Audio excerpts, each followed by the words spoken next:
Kirsten Smith, Collections Curator at the Alberni Valley Museum. Today, on Museum at Home, we're going to look at the wedding dresses in the museum's collection. We have 3 wedding dresses in the collection, or rather, 3 that we know were worn as wedding dresses. Being able to afford a dress that was worn only once, particularly a white dress that was difficult to clean, wasn't an option for everyone, and many brides have often simply worn their best dress on their wedding day. The first dress we're looking at is a silk dress from around 1900. In 1968, before the museum was established, the dress was donated to the Museum and Historical Society by the Alexander estate.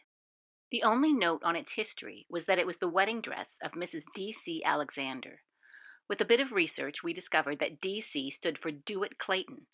Dewitt Clayton Alexander was born in 1875 in Wisconsin and came to Canada around 1909. His wife, Ethel Gladys Alexander, would have been born around 1883.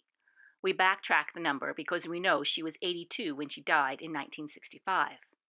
In that time period, just after 1900, women were typically married between the ages of 20 to 25, which would put the date of the dress from 1903 to 1908. Though it looks like a dress, this outfit goes on in 3 pieces: the bodice, the skirt, and the belt. The skirt and bodice do up at the center back with hook and eye closures, while the belt is up at the front under the flower detail. Homemade, it is mostly machine stitched with some hand stitching. The bodice is cut long at the front to allow for the pouch look that was popular in the early 1900s. In this 1910 wedding portrait, you can see Clarice O Blackmore with the same pouched look. Clarice is also wearing a belt that points down at the front, as does the Alexander dress. The fabric of the Alexander dress is a very light silk that is almost transparent. In these photos, we've put a plain cotton slip on the mannequin, and the mannequin itself has been shaped to mimic the undergarments of the era. Ethel would have worn it with a corset and petticoats underneath. Silk stockings likely would have been worn with this formal outfit, and for jewelry, perhaps a brooch, a long string of pearls, or a spray of fresh flowers. In this wedding portrait from the same era, we see that the bride's dress also has a high neck and a belted waist. Our second dress is from the flapper era. The 1920s dress is slim and boyish, a marked contrast only 20 years after the Alexander dress. It was worn by Dora Osborne when she married Alf Plant on New Year's Eve in 1924. Dora was originally from Nanaimo, but came to Port Alberni in 1928, where she and her husband opened a bakery. Now you should know that we would never try on a piece from the museum's costume collection because historic textiles can be very fragile.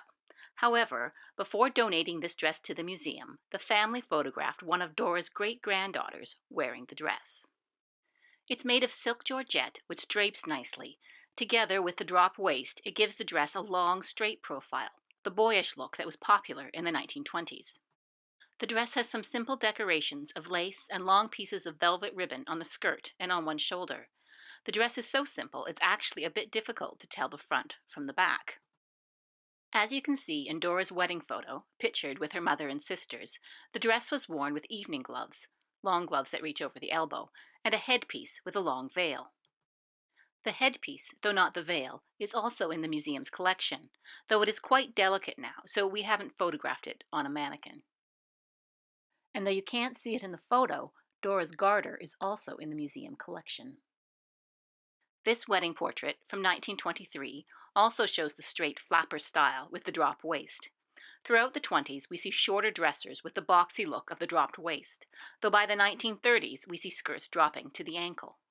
Our final dress is from the 1960s. Joanne Askew made her own wedding dress during the summer of 1961. Joanne studied home economics at UBC, and the museum has in its collection 2 other dresses that Joanne made during her studies at UBC in the mid-1950s. The wedding dress, or outfit, consists of 2 pieces, a dress with a matching jacket. The sheath dress, a popular style in the 50s and 60s, is made out of a cream-colored satin. Sleeveless, it has narrow straps at the shoulders and a lace overlay on the skirt. The bodice is lined with a satiny material, while the skirt is lined with cotton. The same lace for the skirt overlay is used to make the short matching jacket. The sheath style came on the heels of Dior's new look of the 1950s. It had a similar fitted bodice of the New Look style, but replaced the wide skirts with a shorter, more fitted option. If you want to see more historic fashions, check out the museum's historic photo collection, available online at portalberni.pastperfectonline.com. A search for dress or portrait will get you started. That's all for today. Thanks for watching the Alberni Valley Museum's Museum at Home.